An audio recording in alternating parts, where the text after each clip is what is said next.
Assalamualaikum warahmatullahi wabarakatuh. Terima kasih atas kesempatan yang diberikan. Saya Johan Marta, mewakili tim peneliti Ibu Melty Rozadri dan Bapak Doni Satria, ingin menyampaikan hasil dari penelitian kami yang berjudul Determinan Alih Fungsi Lahan Pertanian di Sumatera Barat, Pendekatan Spasial Analisis dan Faktor Behavioral Analysis. Penelitian ini merupakan penelitian tahun kedua kami. Di tahun pertama, kami telah mengembangkan model determinan alih fungsi lahan pertanian, khususnya sawah di Sumatera Barat dengan pendekatan spasial analisis. Nah, di tahun kedua ini kami menganalisis perilaku para aktor atau stakeholder yang terlibat ke dalam kegiatan alih fungsi lahan pertanian dan juga perlindungan lahan sawah di Sumatera Barat.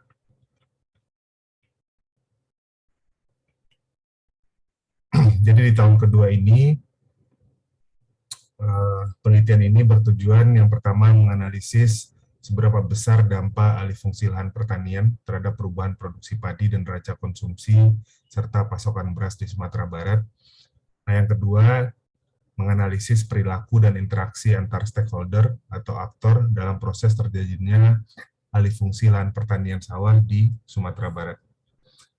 Nah, ini bagian alir dari penelitian, di mana di tahun kedua ini beberapa tahapan yang kami lakukan dan diakhiri dengan analisis perilaku para aktor yang terlibat ke dalam alih fungsi lahan pertanian di Sumatera Barat. Jadi dari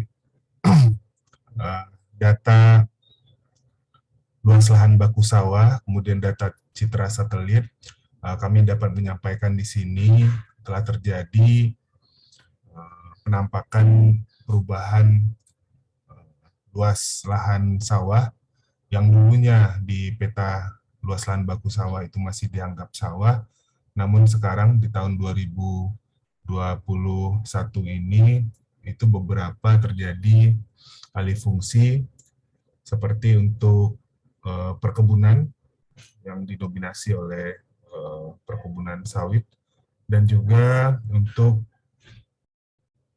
komplek perumahan.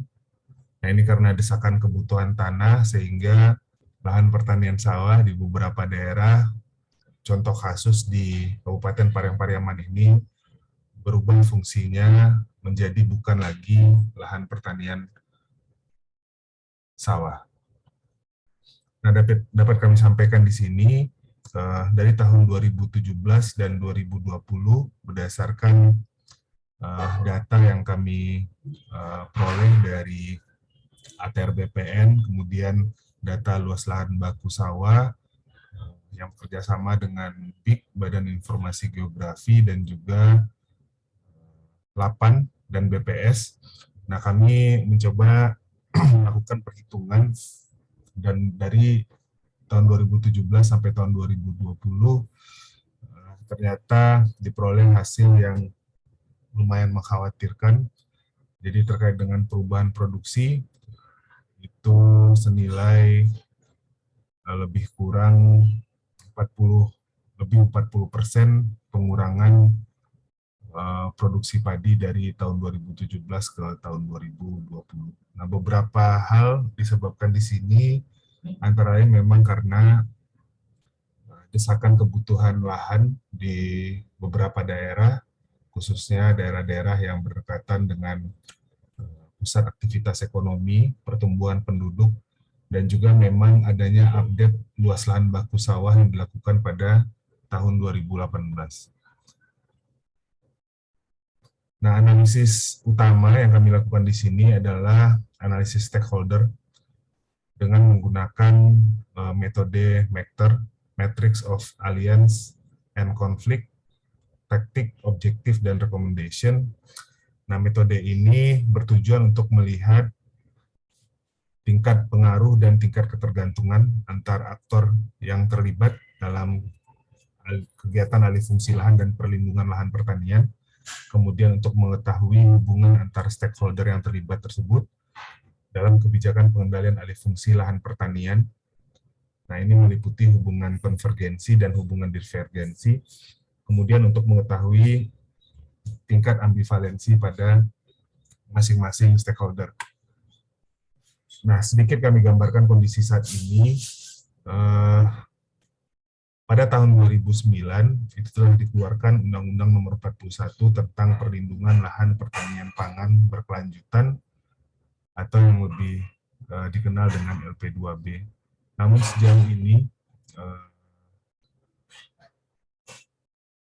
tahun 2021, itu dari 19 kabupaten kota di Sumatera Barat, baru 3 wilayah kabupaten dan kota, yaitu Kota Payakumbuh, Kota Damasraya, kemudian Kota Pasaman Barat, yang telah mengeluarkan dan membuat perda tersendiri untuk lahan pertanian pangan berkelanjutan ini. Nah, ini dari hasil ini, sisanya dari 19 kabupaten kota yang lain, 16 kabupaten kota yang lain, itu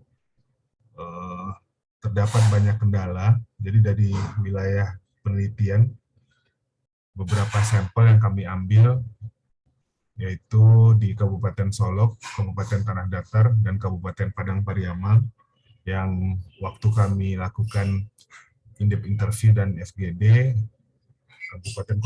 Kabupaten Padang Pariaman ini sudah mengeluarkan perda namun belum finalisasi.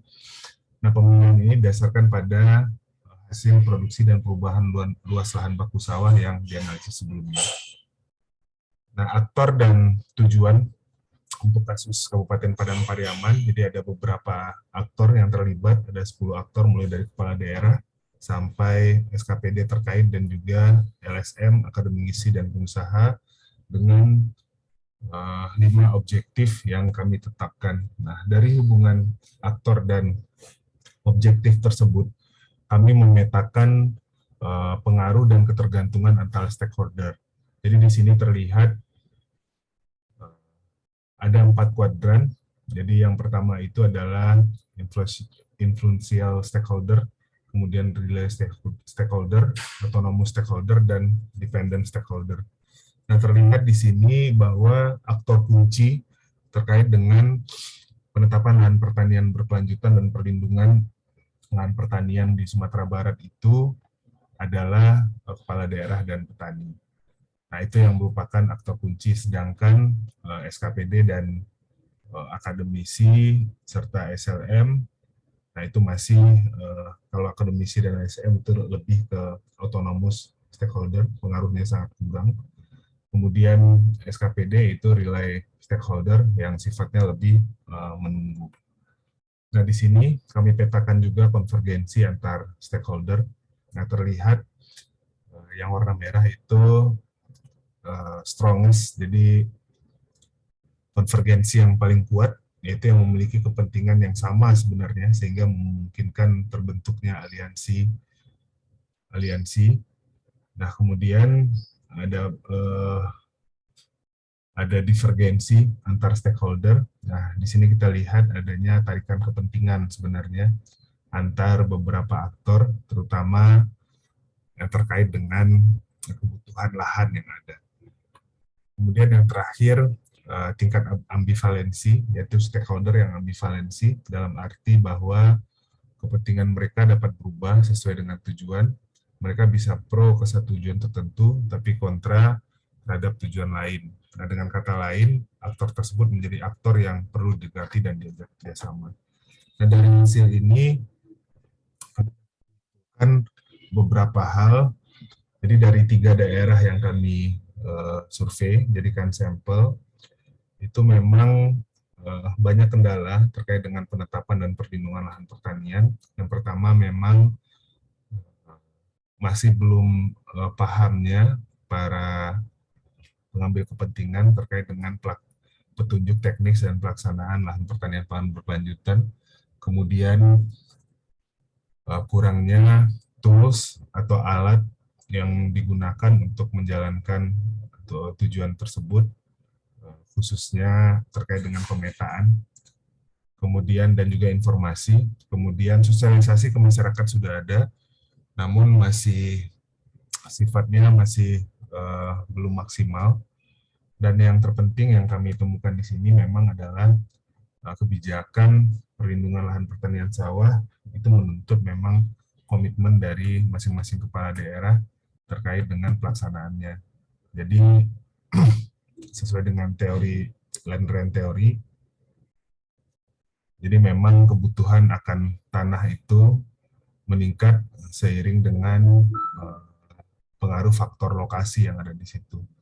Nah, bagaimana pemerintah daerah memberikan prioritas apa yang eh, harus dilakukan terkait dengan memang mengejar pembangunan dan juga terkait dengan perlindungan lahan pertanian sawah untuk menuju ketahanan pangan daerah.